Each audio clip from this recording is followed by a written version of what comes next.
डोंबिवलीतील मराठी तरुणीचा शोरमा व्यवसाय पुन्हा सुरू झालाय। मराठी तरुणी एकता सावंतने पुन्हा स्टॉल उभारलाय।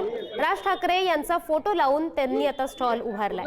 मनसे नेते अविनाश जाधव यांनी शोरमा स्टॉलला भेट सुद्धा दिली। नियम सर्वांना समान, मग मराठी तरुणीवरच बंदी का, असा सवालही जाधव यांनी केला।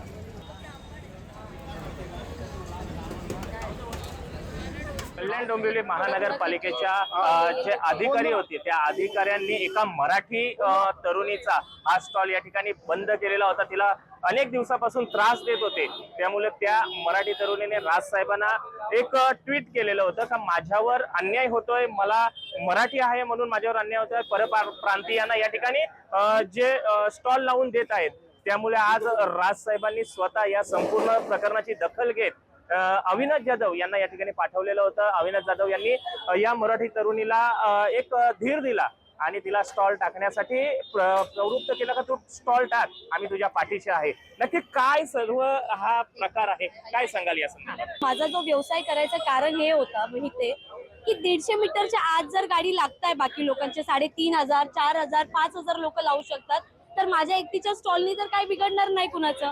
मी तर लावू शकते ना। महाराष्ट्र कुणाचा? मराठी माणसांचा। पहिले महाराष्ट्र मराठी माणसांचा आणि मग नंतर इतर लोकांचा। ठीक आहे। आणि मला असं वाटतं की सर्वांना इथे पोट आहे, सर्वांनी कमवा, पण मला एकटीला कमवून नका देऊ, असा विचार नका करू। माझा 4-4 हजार रुपयाचा माल, 3-3 हजार रुपयाचा माल जे मी 3 तास घरून बनवून आणायची आणि बाकी इथे मला 5 ते 6 तास उभं राहावं लागायचं।